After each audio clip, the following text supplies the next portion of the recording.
नमस्कार विद्यार्थी मित्रांनो, महाराष्ट्र पोलीस भरती 2020 नुकतीच घोषित झालेली आहे. जवळजवळ 12,500 प्लस जागा यामध्ये आहेत. 2020 मध्ये नोकऱ्यांची खूप मारामारी चालू आहे. त्यामुळे मित्रांनो 2020 मध्ये फक्त एकच टार्गेट पाहिजे, ते म्हणजे पोलीस भरती. आणि यासाठी आम्ही टार्गेट पोलीस भरती हे यूट्यूब चॅनल ओपन केलेलं आहे.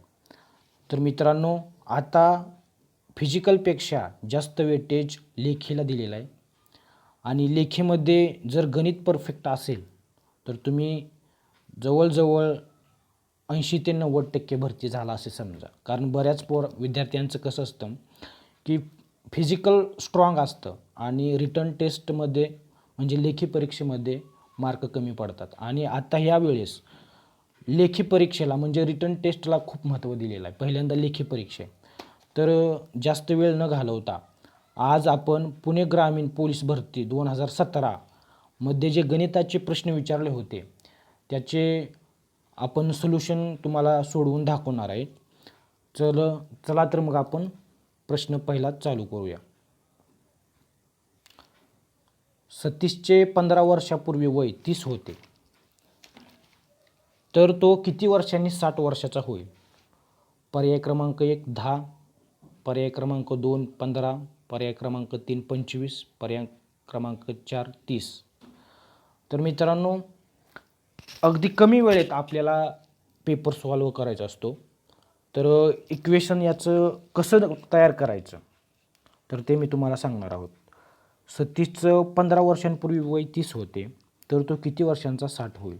म्हणजे सध्याचं वय त्याचं एक्स पकडा. एक्स किती वर्षापूर्वी म्हणजे -15.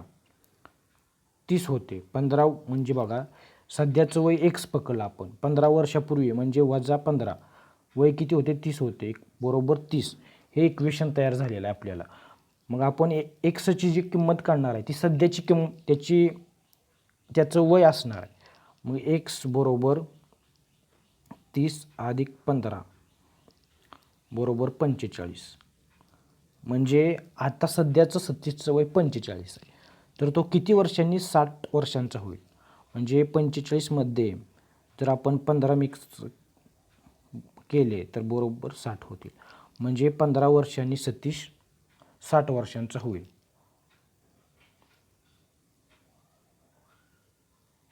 आता आपण प्रश्न क्रमांक 2 हा बघूया. अजय व विजय यांच्या वयाची बेरीज 19 वर्षे आहे. विजय हा अजयपेक्षा 3 वर्षांनी लहान आहे, तर अजयचे वय किती? मित्रांनो, मी तुम्हाला आत्ताच सांगितलं इक्वेशन कसं बनवायचं. पण कधीकधी असं जर असेल तर अगदी सोप्या पद्धतीने मी तुम्हाला सांगतो. यांच्या वयाची बेरीज किती आहे? 19 वर्षे आहे. ओके. आणि विजय हा अजयपेक्षा 3 वर्षांनी लहान आहे. 3 वर्षांनी लहान म्हणजे ह्या दोघांच्या ज्या काही किमती असते त्याच्यामध्ये हा जो आहे हा 3 वर्षांनी लहान असणार. मग कितीमध्ये किती मिक्स बरोबर केल्यावर 19 येईल आणि त्याच्यामध्ये बरोबर 3चा डिफरन्स येईल म्हणजे वजा येईल, फरक येईल. तर हो का, डायरेक्ट मी तुम्हाला सांगतो. 11 अधिक 8 बरोबर 19. म्हणजे अजय व विजय यांच्या वयाची 19 वर्ष आहेत. 11 अधिक 8 बरोबर 19 झालं. विजय हा अजयपेक्षा 3 वर्षांनी लहान आहे. म्हणजे 11 जर वय विजयचं असेल, अजयचं असेल, तर 8 वय हे अजयचे असणार आहे. आणि यांच्यामध्ये बघा बरोबर 3 वर्षाचा डिफरन्स आलेला आहे. मग याच्यामध्ये तुम्हाला वय कोणाचं विचारलेलं आहे तर अजयचे वय किती येईल? 11 येईल. समजा याच्यामध्ये तुम्हाला जर विजयचे वय विचारलं असतं तर विजयचं वय किती आलं असतं? 8 आलं असतं. तर मग याच्यामध्ये ऑप्शन क्रमांक 3 हा बरोबर आहे. ओके. आपण 3 नंबरचा क्वेश्चन बघूया आता. जर तुम्हाला समजत नसेल किंवा समजत असेल तर कमेंटमध्ये उत्तर द्या की कशा प्रकारे, म्हणजे जास्त फास्ट तरी होत नाही ना आपलं. तर चला मग आपण नेक्स्ट क्वेश्चन बघूया. 8 माणसे एक काम 25 दिवसात करतात, तर तेच काम 10 माणसे किती दिवसात करतील? असं जर असेल तुम्हाला तर मी एक ट्रिक किंवा एक सूत्र सांगतो. M1 D1 T1 divide by W2 equal to M2 D2 T2 divide by W2. हे M1 म्हणजे माणसे किंवा मॅन, D1 म्हणजे दिवस डे, आणि T1 म्हणजे टाईम वेळ, आणि W म्हणजे वर्क. मग इकडं हे पहिलं equation M1 D1 T1 W1 आहे, सॉरी इथं W1 आहे. तर हे पहिल्या इक्वेशनसाठी आणि हे ते दुसऱ्या इक्वेशनसाठी वापरायचे. तर आपल्याला काय सांगितलं आहे, 8 माणसे म्हणजे M1 8 किती दिवसात काम करतात? 25 गुणिले 25.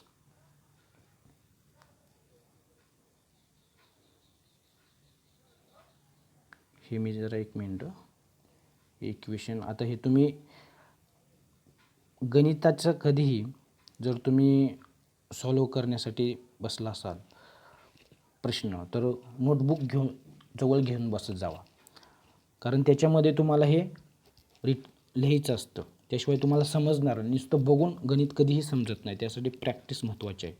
तर चला मग 8 आपण चालू करूया.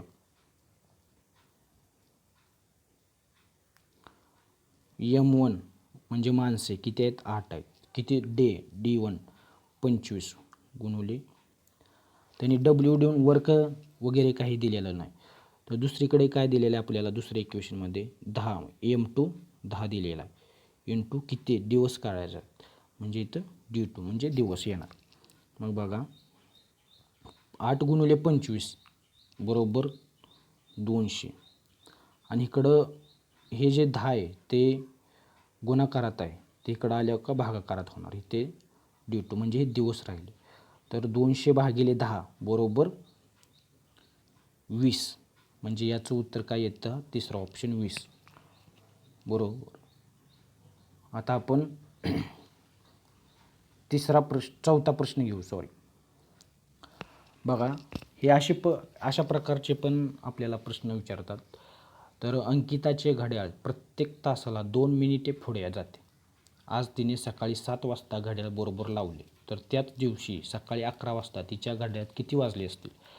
बघा, अगदी सोपे प्रश्न असतात. फक्त व्यवस्थित विचार केला की आपल्याला उत्तर बरोबर गावतं आणि फक्त कमी वेळात गावतं.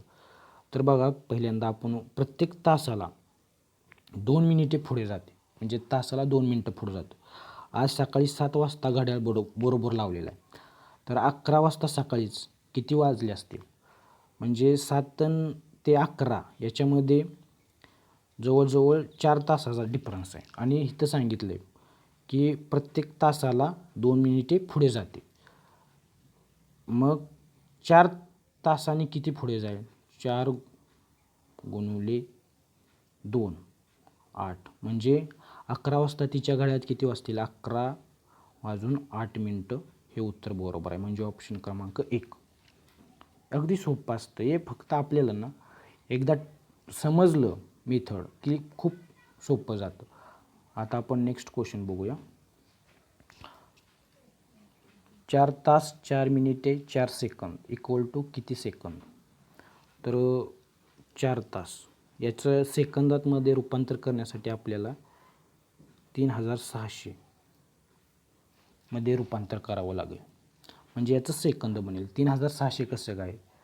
तर किती सेकंदाचा 1 मिनिट होतो? 60 सेकंदाचा. मग 1 तासासाठी 3600 सेकंद पाहिजेत, त्यामुळे इथे आलेलं आहे. खाली 4 मिनिटे आहेत. मग तुम्हाला आत्ता सांगितलं मी 4 मिनिटांसाठी किती आहे? तासात कन्वर्ट करण्यासाठी 60 येईल, आणि बरोबर इथं हे 4 सेकंद.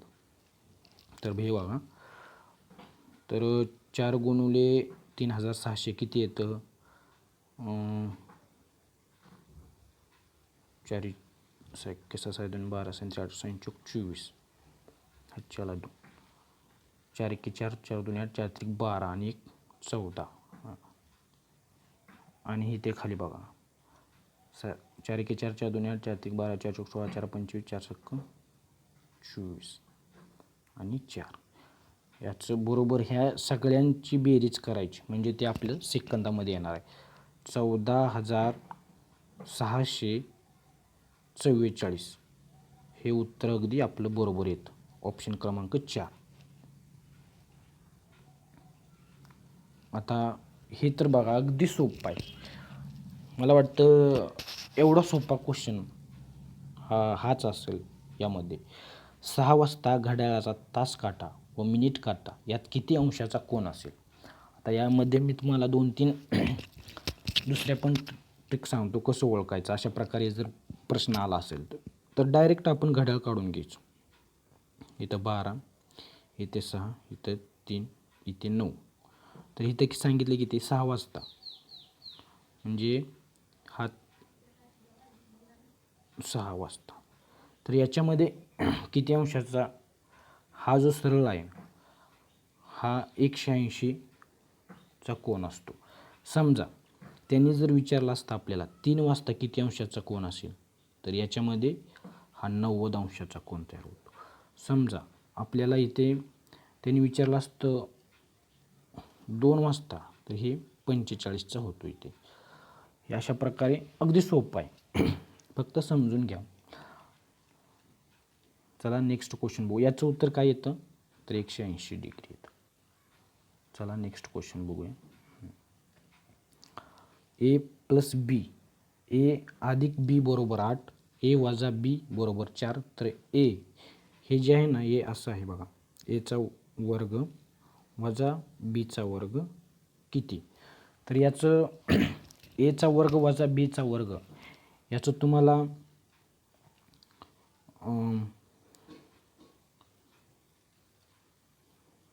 इक्वेशन सांगतो मी. याचं इक्वेशन कसं आहे ते म्हणजे तुम्हाला लगेच समजेल. हे बघताना वाटतं किती अवघड आहे पण खूप सोपं आहे. याचं इक्वेशन असं आहे बघा. ए वर्ग वजा बी वर्गाचं इक्वेशन ए अधिक बी कंस पूर्ण दुसऱ्या कंसामध्ये ए वजा बी हे असं आहे. तर इथे ऑलरेडी किंमत दिलेली आहेत आपल्याला. ए अधिक बीचे 8 आणि ए वजा बी चे 4. 8 चौक 32. 32 हे उत्तर याचं आहे. ऑप्शन क्रमांक 3. नेक्स्ट क्वेश्चन बघूया आपण. हे जे आत्ताचा जो हा क्वेश्चन आहे का 8वा हा जो अशा प्रकारचे क्वेश्चन 100% तुम्हाला 1-2 तरी क्वेश्चन अशा प्रकारचे येतात. तर चला लक्ष द्या. याची तुम्ही प्रॅक्टिस करा अशा प्रकारच्या क्वेश्चनची कारण हे 100% क्वेश्चन येणार आहेत. चला तर हा क्वेश्चन आपण सॉल्व करूया. एक दुकानदार 10 रुपयाला एक पेन विकून 100% नफा कमवतो. तर 650 रुपये म्हणजे 650 रुपये नफा कमवण्यासाठी त्याने किती पेन विकले जातील. 10 रुपयाला एक पेन विकून 100% नफा कमवतो. 10 रुपयाला एक पेन विकून 100% नफा कमवतो. तर त्यानं खरेदी कितीला केली असेल एका पेनची 5 रुपयाला. बरोबर का. हे लगेच समजणार पाहिजे आपल्याला. मग त्यांनी काय सांगितलं 650 रुपयाला नफा कमवण्यासाठी किती पेन विकले असतील. त्यांनी मग आपल्याला 650 भागिले 5 ही 5 जी आहे त्यांनी कितीला घेतला पेन ही किंमत आहे. 5 कशी किंमत काढली तुमच्या लक्षात आलं का. 10 रुपयाला एक पेन विकून 100% नफा कमवलेला आहे त्यांनी. म्हणजे एक पेन ॲक्च्युअल किती रुपयाला घेतला असेल तर तो 5ला घेतला असेल.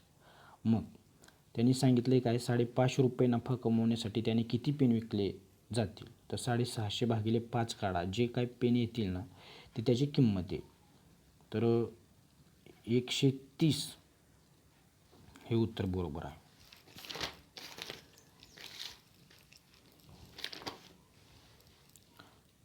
हे अशा प्रकारे हे गणित आहे. अगदी सोपं गणित आहे. हे तुम्ही प्रॅक्टिस केली समजून घेतलात की तुम्हाला हे समजेल. आता हे असं ही समजतच असेल कदाचित चला नेक्स्ट क्वेश्चन बघूया आपण. या प्रकारचे पण क्वेश्चन असतात बघा, सोपे. अ पेक्षा ब 20 वर्षांनी लहान आहे. दोघांची वयाची बेरीज 30 वर्षे असल्यास एचे वय किती?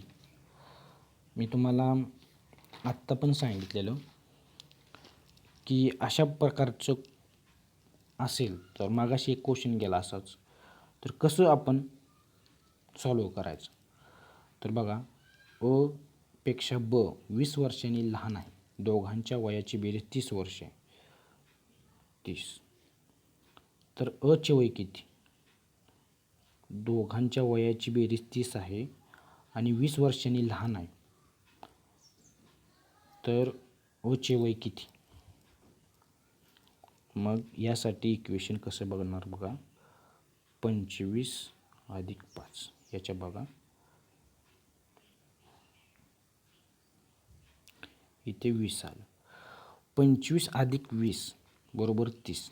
बरोबर. हे कसं बनवलं तुमच्या लक्षात आलं? इथे बघा, मी तुम्हाला इथे सांगतो कसं समजावं. दोघांच्या वयाची बेरीज डायरेक्ट इक्वेशन असं बनवायचं. इथे काही किंमत माहीत नाही, इथे पण माहीत नाही आपल्याला, पण बरोबर 30 वर्षे. आणि ह्या दोघांच्या अपेक्षा ब किती वर्षांनी लहान आहे? 20. बघा, मग आता इथे सहज लगेच समजतं. 25 आणि 5मध्ये कितीचा डिफरन्स येतो? 20चा. म्हणजे 25 हे बचं वय झालं, 25 हे अचं वय झालं आणि बचं वय 5 झाले. तर हे 25 उत्तर बरोबर आहे. Next question. एकाच संख्येची 9 पट आणि 6 पट यामध्ये 27चा फरक आहे, तर ती संख्या कोणती? हे तर बघा, तुम्हाला हे इक्वेशन बनवायला आलं ना की तुम्ही समजायचं की ह्या चुटकीसरशी तुम्ही हा प्रश्न सोडवू शकता. बघा, एका संख्येची 9 पट म्हणजे 9x आणि फरक म्हणला की वजा चिन्ह द्यायचं, हे लक्षात ठेवा. 6 पट 6x यांचा फरक किती आहे? 27 आहे. हे इक्वेशन असं जर तुम्हाला मांडायला आलं तर समजा की प्रश्न सुटलेला. 9x वजा 6x किती राहतं? 3x. 27. x इथे राहिले 27, हे 3 इकडे गेलं भागाकारामध्ये. 27 भागिले 3 किती येतं? 9 येतं. म्हणजे ऑप्शन क्रमांक 3 9 उत्तर हे बरोबर आहे. प्रश्न पुढचा बघूया आपण. आत्ता सारखाच प्रश्न आहे बघा. याचं इक्वेशन तुम्ही कमेंटमध्ये मला सांगा पटकन की एका संख्येच्या 6 पट आणि 2 पट यामध्ये 32चा फरक आहे, तर ती संख्या कोणती? आता मी तुम्हाला सांगितलं, फरक म्हणले का वजा चिन्ह आलं पाहिजे. 6 पट म्हणलं का 6x आलं पाहिजे. 2 पट म्हणला 2x आणि फरक कितीचा आहे? 32. बरोबर 32. 6x वजा 2x किती? 4x. बरोबर 32. एक्सची किंमत आपल्याला निघाली 32 भागिले 4. किती उत्तर आलं? 8. ऑप्शन क्रमांक 1 8 हे उत्तर बरोबर आहे. हे असं अगदी सोपं आहे. इक्वेशन फक्त मांडायला आलं पाहिजे आपल्याला. हां, हे क्षेत्रफळ परिमिती याच्यावरती एक 100% क्वेश्चन असतो. हे एक लक्षात ठेवा. प्रश्नपत्रिकेत क्षेत्रफळ परिमिती बाजू काढा वगैरे अशा प्रकारचा एक प्रश्न 100% असतो. तर चला याचं आपण उत्तर शोधूया. प्रश्न आहे, एका चौरसाचे क्षेत्रफळ 256 चौरस सेंटीमीटर आहे, तर त्या चौरसाची परिमिती किती? तर चौरसाचे क्षेत्रफळ याचं सूत्र काय आहे? बाजूचा वर्ग. बरोबर. चौरसाचे क्षेत्रफळ किती आहे? 256. बरोबर बाजूचा वर्ग. मग 256 बाजू काढायची आपल्याला. आपल्याला याचा वर्गमूळ काढायला लागेल. 256चा वर्गमूळ किती आहे? 16. म्हणजे बाजू किती आली? 16. बरोबर. आणि चौरसाची परिमिती याचं इक्वेशन काय आहे? याचं सूत्र 4 गुणिले बाजू. मग 4 गुणिले बाजू किती आलेली आपली? 16. 4 गुणिले 16 किती? 64. ऑप्शन क्रमांक 3 64 हे उत्तर बरोबर आहे. बघा, चौरसाचे क्षेत्रफळ बरोबर बाजूचा वर्ग. चौरसाचे क्षेत्रफळ आपल्याला दिलेलं आहे ऑलरेडी त्याने 256 बरोबर बाजूचा वर्ग. मग बाजू आपल्याला फक्त बाजू किती येईल 256चा 256 कशाचा वर्ग आहे 16चा, म्हणजे बाजू आपली 16 आलेली आहे. आणि परिमितीचं सूत्र काय चौरसाच्या की 4 गुणिले बाजू 4 आहे असं आणि बाजू किती आहे आपली 16, तर किती आलं 16 64 म्हणजे 64 हे उत्तर आलेलं आहे. पुढचा क्वेश्चन बघू आपण. हे बघा मागासारखंच हे आपण प्रश्न आहे, खूप सोपा आहे.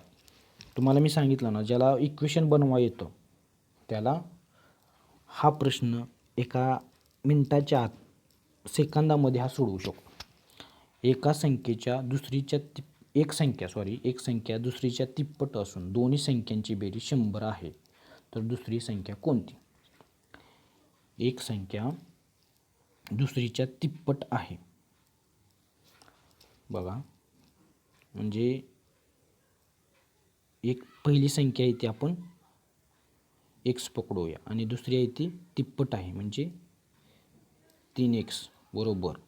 आपण हे मी बेरीज इथं बेरीजचं चिन्ह का दिले तर बेरीज आहे. समजा फरक वगैरे विचारला असता तरी इथं वजा आला असतं, पण इथे त्यांनी काय विचारलं आपल्याला की बेरीज, त्यामुळे इथं बेरीजचं चिन्ह दिलेलं आहे बरोबर 100. बघा इक्वेशन कसं तयार झालेलं आहे. अगोदर इक्वेशन बनवायला शिका. इक्वेशन बनला की प्रश्न सुटला हे लक्षात ठेवा. तर x अधिक 3x बरोबर किती 4x बरोबर 100. x 100 भागिले 4 याचं उत्तर किती येतं बरोबर 25.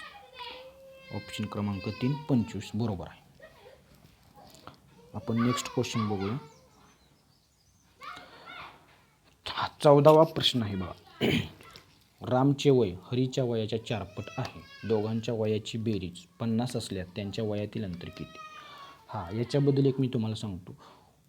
वयातील अंतर या रिलेटेड वयाशी रिलेटेड 1-2 प्रश्न 100% असतातच. जसं चौरस मी ते मागाशी सांगितलं क्षेत्रफळ वगैरे या बाबतीत प्रश्न असतो, टक्केवारीच्या बाबतीत एक प्रश्न असतो आणि वयाच्या बाबतीत एक प्रश्न, हे 100% प्रश्न असतात.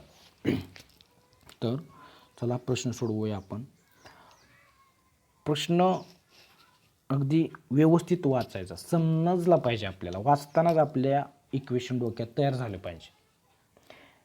एकतर आपल्याला एकतर टाईम खूप कमी असतो आणि कमी टायमात आपल्याला प्रश्न सोडवायचे असतात आणि गणित हा विषय असा आहे की टाईम खूप घेतो. पण ज्यांची प्रॅक्टिस आहे, ज्यांनी समजून घेतलेला अभ्यास केलेला आहे त्यांच्यासाठी टाईम हा खूप कमी असतो गणितासाठी, हे पण लक्षात ठेवा. त्यांना पटकन लगेच सोडवतात ते. इतर प्रश्नांना कदाचित जास्त टाईम लागेल, पण गणित ज्यांची प्रॅक्टिस वगैरे आहे त्यांना खूप कमी वेळात ते सॉल्व करू शकतात. चला आपण हा क्वेश्चन समजून घेऊया आणि सोडवूया. रामचे वय हरीच्या वयाच्या 4 पट आहे. दोघांच्या वयाची बेरीज 50 असल्यास त्यांच्या वयातील अंतर किती. बघा इथं आपलं जमलिंग होऊ शकतं. वयातील अंतर विचारले आपल्याला, वय विचारलेलं नाही.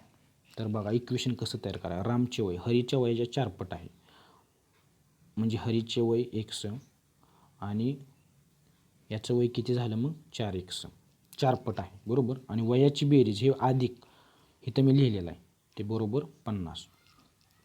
बघा अजून एकदा सांगतो, इथं बेरीज आहे म्हणून 50 इथं अधिक केलेलं आहे हे आणि इथे 50 लिहिलं आहे. इथं फरक विचारला असता तर आपण इथे वजा चिन्ह केलं असतं. ओके, तर x अधिक 4x बरोबर 5x बरोबर 50. x बरोबर 50 भागिले 5 बरोबर 10. x हे आता कुणाचं वय आलं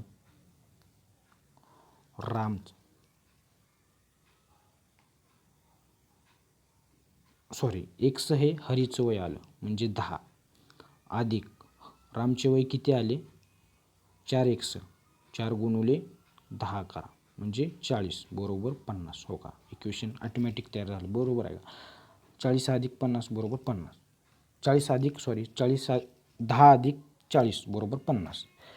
मग यांच्या ह्या दोघांच्या मध्ये वयाचं अंतर किती आहे बघा, 10 आणि 40 मध्ये 30 बरोबर का. मग हे 30 वर्ष आहे. याच्यामध्ये अंतर विचारलं आहे, त्यामुळे कुणाचं वय किती आणि ह्या दोघांच्या वयामध्ये डिफरन्स किती आहे हे लक्षात घ्या. या दोघांच्या वयामध्ये डिफरन्स म्हणजे वयातील अंतर 30 आहे. नेक्स्ट क्वेश्चन बघूया.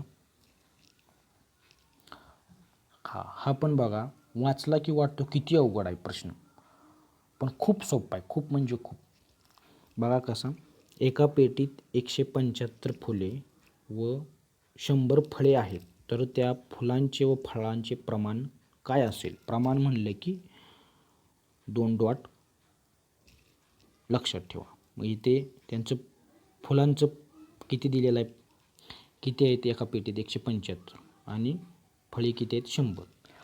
मग याला 175 आणि 100ला अशी कोणती संख्या आहे की जिनं भाग जातो. उदाहरणार्थ 5, 5 एके 5, 5 दुने 10, 5 त्रिक 15, 2 राहिलं, 5 5 25, 35, 5 एके 5, 5 दुने 10, 20, जे राहिलं काय 35, 20 बरोबर. याला पण कोणत्या संख्येनं भाग जातो हे महत्त्वाचं. याला सुद्धा 5नेच भाग जातो. 5 7 35, 5 20, राहिलं काय 7 4. आणि 7 आणि 4 अशी संख्या याला कुठल्याही एका संख्येनं भाग जात नाही. म्हणजे हे उत्तर आपल्याला आलेलं आहे. 7 4 उत्तर हे येत आहे बघा 2 नंबरला. याचं उत्तर काय आलेलं आहे 7 4, म्हणजे ऑप्शन क्रमांक 2. आलं का तुमच्या लक्षात. एक सोडवायचं, पहिल्यांदा संख्या लिहून घ्यायच्या, त्यांना एका संख्येनं भागायच्या ज्या दोन्हीही संख्येला भाग जाऊ शकतो. आणि शेवट जी येईल ना संख्या, ती यांचं प्रमाण आहे. प्रमाण काढताना अगदी सोपी पद्धत आहे बघा ही. चला नेक्स्ट क्वेश्चन बघूया. एका नळाने 2 बादल्या भरण्यास 15 सेकंद लागतात, तर पाऊण तासात किती बादल्या भरतील. बघा प्रश्न, एका नळाने 2 बादल्या भरण्यास 15 सेकंद लागतात, तर पाऊण तासात किती बादल्या भरतील. पाऊण तासात म्हणजे 45 मिनिट बरोबर का. आणि ते सेकंद दिलेले आहेत आपल्याला, म्हणजे आपल्याला 1 मिनिटाचं काढलं ना आपल्याला, तर 45 मिनिटाचं लगेच उत्तर सापडू शकतो. बघा गणित कसं सोडवायचं असतं हे पण खूप महत्त्वाचं आहे. काय काढल्यावरती काय आपल्याला पटकन उत्तर घावेल. तर 15 सेकंदात 2 बादल्या भरतात. मग एका मिनिटामध्ये किती सेकंद असतात 60. मग 15 चोक 60, म्हणजे 15ला 4ने गुणल्यावरती 60 येतं, म्हणजे हे एका मिनिटाचं येतं सेकंदामध्ये. तर मग 2 बादल्या भरण्यासाठी किती 4च, 2 गुणिले 4 8, म्हणजे एका मिनिटात 8 बादल्या भरतात. तर 45 मिनिटात किती बादल्या भरतील. 45 गुणिले 8, जे उत्तर येईल ना याचं उत्तर 8 पंच 40, 8 चौक 32 आणि 4 36, म्हणजे 360 बादल्या भरतील पाऊण तासात, म्हणजे 45 मिनिटात.